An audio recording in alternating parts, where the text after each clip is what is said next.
Guys, this is an emergency. This is no longer old news, new news. This is just urgent news, right? Take a look at this. Mate, I know geezers that drive for Asda, yeah, that will Cruyff turn that on receipt 10 out of 10 times. No matter what surface, it could be concrete in the block, it could be mud, it could be gravel, it could be sand, yeah? Mate, whatever you want, it could be perfect grass. Any surface you want. And they'd control that, they'd Cruyff turn that on receipt 10 out of 10 times in sandals. In sandals. They would have had fish and chips on a Monday, curry on a Tuesday, PFC on a Wednesday, Burger King on a Thursday, doner kebab on a Friday. And they'd still control that 10 out of 10 times on a Cruyff turn. But this is our striker. This is what we're dealing with. I know it's harsh. I know it's out of order, me pointing this out, but this cannot continue. This cannot continue. This guy cannot be our main striker. Not now anyway. Not under this pressure, not under this spotlight. He needs some time away from it. He needs to be a sub, a super sub, who knows, whatever, right? We need to find a solution. And it looks like we're narrowed down to two options. Ollie Watkins, Sesko, right? And this video today is to go through the following criteria, right? The following criteria on which one we should be going for. Literally, as I'm about to make this video, we got some news. It looks like it's going to be Sesko, but it doesn't matter. Let's go through this. Let's go through this criteria and figure out who it should be, right? Who should we be going for? What option? Who should it be? So let's get into this, right? Let's get into this video. And please, like, subscribe, leave comments on this, right? Leave comments on this, because I want to know who you think it should be. Don't just go with the media. Don't go with who it's likely to be, right? No, go with who. Let me know who you think it should be. Because this is not a joke, you know. This is not a joke. Meanwhile, you got Gyökeres putting it top bins in training, looking like a beast. This is what our striker's doing. This is what our striker's doing. But look at what Gyökeres is doing. Right? Mental. It's unbelievable. Anyway, let's get through this. Let's get through this criteria. Let's smash this out and see who out of these two guys is the correct option. Let's start with goals. So, Watkins scored 17 goals in all competitions, whereas Sesko scored 21 in all comps. Now, obviously we can get into this a little bit more. 16 of those for Watkins were in the Premier League.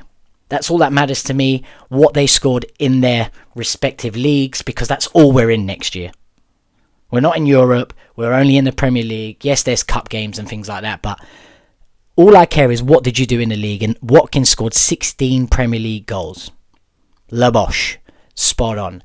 Sesko scored 21 in all comps, 4 of them were in the Champions League. I think Watkins scored 1 in the Champions League, right? When you weigh this up, straight up, Sesko scored more goals than Watkins. But you do have to look at the environment that they're scoring in. Fair play to Sesko, 4 in the Champions League. That's top level environment. Watkins has scored 16 goals in the Premier League, right? That is important. It's important to look at this. Technically, Sesko wins this with 21 goals versus 17, but Watkins has scored 16 goals in the Premier League. Quick note, 2 of Watkins' goals were penalties, 2 of Sesko's goals were penalties, so they cancel each other out, right? It's just a mental note. I'm going to give this to Sesko. He scored more goals, so listen, Sesko scored more goals. Simple as that, right? We move on, right? Goal per game ratio. So Sesko has played 163 games and scored 70 goals in those 163 games. Decent. Just under half, right? Just under like half a goal per game. As you can see, 0.43 goals per game. Versus Watkins, who's played 409 games and 151 goals in those 409 games. But a lot of them, I'm not entirely sure how many of, a lot of them has come in the Premier League, right? So, and that gives him a ratio of 0.37. So slightly behind Sesko, but Sesko takes it again, right? Sesko takes it again. So that's 2-0 to Sesko. We move on to assists. Sesko got 6 assists, whereas Watkins got 13 assists. So pretty simple. Watkins takes that. And again, that was in the Premier League. I know I keep saying it, but it's a valid point, right? We move on to age. Now, there's that age-old debate, right? Experience versus youth. You know, which one do you want? Which one prevails? Do we need experience right now? Do we need youth? Do we need exuberance? Listen, Father Time is undefeated in my opinion, and Watkins is about to turn 30. Sesko's 22 years old. No matter how you look at it, no matter what you go through in regards to Prem proven experience, guaranteed, etc. in the Premier League,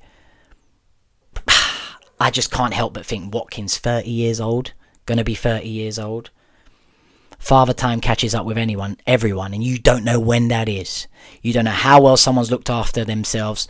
I mean, they may genetically look fit, right? But they may not be eating the right things. They may not be doing the right things. I'm not saying that's Watkins, right? But we just don't know. So for me, without going too far into this, I think Sesko has to take that. Being 22 years old and weighing up experience versus exuberance and youth, I just feel like if Watkins was like 2 years younger, maybe 1 year younger, just about to turn 28, Watkins would have won that for me. But no, 29 turning 30, mate, I've got to give that to Sesko. We move on to price. We never know what the exact prices is with any of this stuff, right? But it's reported that Watkins 45 million, Sesko around 60 to 70 million, anywhere in between that. I know that's a broad range. I think it's 70 million euros, which works out to about 60 million pounds, right? Watkins at 45 million at 30 is a lot of money. However, a little side note, we've already got one of our players that is wearing an Aston Villa top during this summer, right? If we can make him part of the deal, ship that Wally out, right? Ship that Aston Villa wearing Wally out and get Watkins in. It makes Watkins win this hands down. Because, I mean, that's a straight swap in my opinion. Garnacho is 45 million. At least, let's be honest, right? That's a straight swap. When you look at it like that, Watkins wins this. But when you look at the whole picture, 45 million for a 30-year-old? No way. No way. So you'd have to pick Sesko on this. But I think if we did the Watkins deal, it would include Garnacho. It would include... There's no way it wouldn't. So I think I have to go with Watkins. On the surface, it's not much different in price. It's about 15 million difference in price. And if that's the case, you're getting a 22-year-old versus a 30-year-old. You have to go with Sesko on price. But I feel like we have to use discretion for the scenario. And the discretion for the scenario is, if we did the Watkins deal, I have a funny feeling it would include a Garnacho, a Sancho, something along those lines. So I have to pick Watkins here on price, right? Next we go Prem proven versus gambling. What I mean by gambling is Højlund was an up-and-coming striker across Europe, right? And we gambled. We paid 70 million. Similar money. Hasn't worked. It hasn't worked. And anyone who's been watching my videos since I started doing this a month or so ago, I'm a firm believer that Prem proven is the way forward. We've done it with Cunha, we've done it with Mbumo now. We've got to keep that trend going, really. I cannot pick gambling over Prem proven anymore. We can't afford to do that anymore. I made a whole video about this. I referenced it before. Go back on my videos and check. It's like, I know what the curse is since Fergie's left. I forget the title now. And I went through the whole thing. I'm not going to repeat it again. But basically, Fergie always went Prem proven. So for me, we look like we're going back to that. So I have to pick Watkins here. Sell on value. I mean, pretty straightforward. It has to be thrown in there. You have to look at the business side of things. Sesko gets that, right? He smashes it for 2 years. Real Madrid come and pay 100 million for him, whatever. Best case scenario. Watkins smashes it for 2 years. I mean, we offer him a better contract. That's it. You know, we don't get no money back for him at all. So Sesko wins that hands down. Injury record. It's important, right? They're both good. However, Sesko missed 13 games compared to Watkins' 3 games. Watkins flip here now. Watkins hardly has any injuries ever.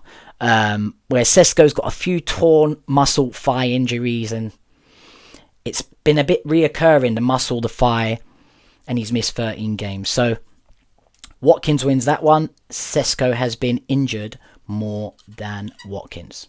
Simple as. Next one, it's an interesting one, right? Compatibility. What are we?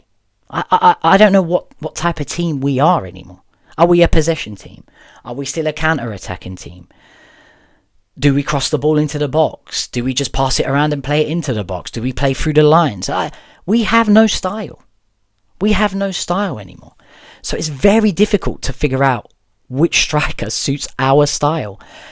All I know is our strikers are constantly having a graveyard shift, right? Constantly. So it's difficult for any striker that plays for us. Any. That includes Højlund, that includes Obi Martin, that includes Xerxes, that includes any striker that's played for us. The only striker that's managed to score goals for us despite being in a graveyard shift is Cristiano Ronaldo.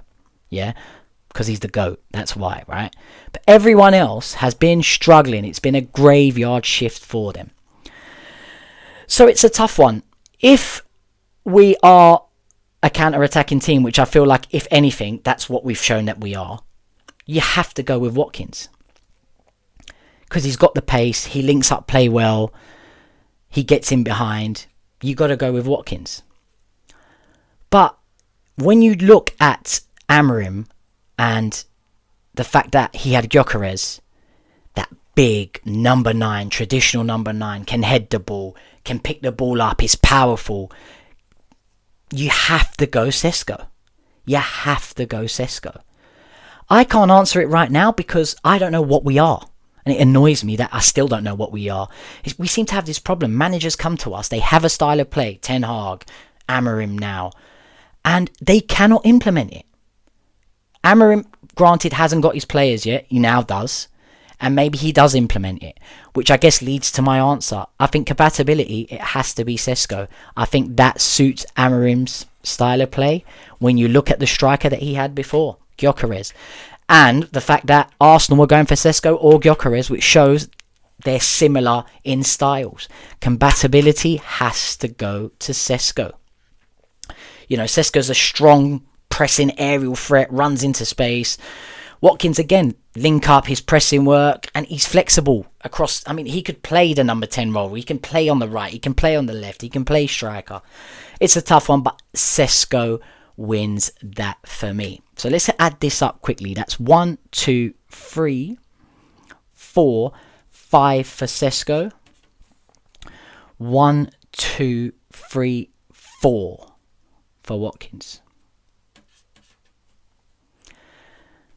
So it's 5-4 to Mr. Sesko from Tesco. I've said it, and I didn't want any of these. I would have loved us to go and take a gamble and get a loan for Darwin Núñez, but I know I'm in La La Land. That was never, ever, ever going to happen. Which brings me to my final criteria, my gut, my heart, my instinct. Who would I choose? The truth is, growing up in the 90s, I remember watching the Italian League on Channel 4. I don't remember what channel the Spanish League was on, but I always used to have this feeling that strikers from Europe were just absolutely immense. They were special. There was something about them that was just unbelievable. And traditionally, Man United wouldn't get a striker like that from Europe, you know. When you look at Man United's most successful teams, right? You're looking at Dwight Yorke and Andy Cole. You're looking at Carlos Tevez, Wayne Rooney, Berbatov. Yes, granted, Tevez and Berbatov were from Europe, but they were already Prem proven by the time they came to United. So I'm talking about going and grabbing a striker from Europe, man. I remember the guys around those days, man. It was like Crespo, Vieri, Batistuta, Shevchenko, Claudio Lopez, Adriano, Baggio, Del Piero. All these guys were just like kings of kings when it comes to being strikers. They don't make them like this anymore. So my heart always has this affection that getting a striker from Europe will be something very special. You know, it makes my heart flutter. It gives me, dare I say it, goosebumps that a striker from Europe is going to come and just transform our team. And with that feeling, you lean to Sesko. But here's the reality. They don't make strikers like that no more. That list that I just read out, those players that I just read out, they don't make them like that anymore. They just don't. And I have to follow what's been successful for Man United. And that's signing York from Aston Villa. That's signing Andy Cole from Newcastle. That's signing Carlos Tevez from West Ham. That's signing Wayne Rooney from Everton. That's signing Berbatov from Spurs. That gave us success. So my gut, although my heart is drifting towards Sesko, my gut and mind are combining. I know they don't usually do. And I have to pick Watkins, which makes it 5-5. And there it is, guys. I've just done a whole video and we do not have an answer. Shocking. Meanwhile, you've got Rashford playing for Barcelona in pre-season, running faster than Usain Bolt, tracking back, something he would never, ever, ever do for us. It's just unbelievable and shows players just completely lose motivation playing for our team. But we're on 5-5. We don't have an answer. I haven't been able to pick out of the two, which it's over to you guys. I currently have 332 subscribers, I believe. It might be 323. I've lost it. I need you guys to comment on this video. I need you guys to tell me and, you know, finish this score. Let me keep any comment that leaves a score. Pick who you think it should be. I know it's looking like it's going to be Sesko, but just ignore that for a second. Ignore the news for a second. You as a United fan, or even if you're not a United fan, I know I've got a few subscribers here that are not United fans. You tell me who you think it should be, right? And we'll tally this up by the end with all the comments and see where it lands. But that's it from me from today. I'm sorry I couldn't come up with the answer, but let's see what happens. It looks like we're getting Sesko, but should we get Watkins? Let me know. Catch you on the next one.